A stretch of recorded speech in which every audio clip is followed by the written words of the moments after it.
আসসালামু আলাইকুম। আমার চ্যানেলে আপনাদেরকে স্বাগত।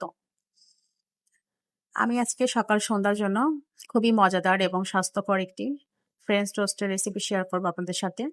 আমি খুব সহজভাবেই রেসিপিটা বানাই। তো আপনারাও কি এভাবেই বানান? আমাকে অবশ্যই কমেন্টস করে জানাবেন।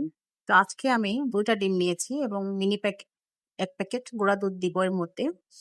সাথে দিব স্বাদমতো চিনি। যে যেমন মিষ্টি খেতে চান সেই পরিমাণ চিনি দিলেই হবে। এবং স্বাদের ব্যালেন্সটা ঠিক রাখতে আমি খুবই সামান্য পরিমাণে একটু লবণও এড করব। অনেকেই মিষ্টির সাথে লবণ খান না। তবে আমি দেই। তো এই পর্যায়ে আমি সবগুলো একসাথে রেখে আমি একটা কাঁটা চামচের সাহায্যে মিক্স করে নিব খুব সুন্দর করে। যাতে দুধ এবং ডিম একসাথে করে মিক্স হয়ে যায়। অনেক সময় কি হয়? আ ডিমের মধ্যে গুঁড়া দুধটা দিলে একটু গুটি পাকিয়ে যায়। এজন্য খুব সুন্দর করে মিক্স করতে হবে। অনেক ধৈর্য ধরে অনেক সময় নিয়ে মিক্স করলে খেতে ভালো লাগে।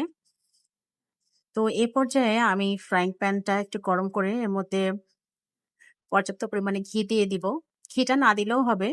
সয়াবিন তেল দিয়েও বানানো যায়। তবে ঘিটা দিলে স্মেলটা দারুণ হয় এবং খেতেও বেশ মজার লাগে।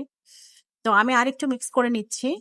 নিয়ে আমি আমার যে ব্রেডগুলো নিয়েছিলাম সেগুলো আমি একটু করে মেখে আমি ঘিয়ের মধ্যে ছেড়ে দিব। তো একটু ধৈর্য ধরে অল্প আঁচে বেশ ক্রিস্পি করে একটু ভেজে নিলে খেতে খুব মজার হয়। আমি চুলার আঁচটা একেবারেই কমে রেখেছি। বেশি তাড়াহুড়া করলে আবার পুড়ে যেতে পারে, যেটা স্বাদ একেবারেই নষ্ট হয়ে যাবে। তো একটু ধৈর্য ধারণ করে আমরা টোস্ট গুলোকে ক্রিস্পি করে ভেজে নিব। তো আমার এখানে প্রায় ১০ টার মতো ব্রেড ছিল। আমার পরিবারের মানুষ হিসেবে আমি নিয়েছি। যার পরিবারে যেমন মানুষ সেই হিসাবে আপনারা নিয়ে নিবেন। আসলে আমি এভাবে কথা বলতে অভ্যস্ত না তো আমার কথায় একটু ভুল হয়। তো ক্ষমা সুন্দর দৃষ্টিতে দেখবেন এবং কোনো মতামত থাকলে অবশ্যই আমাকে জানাবেন।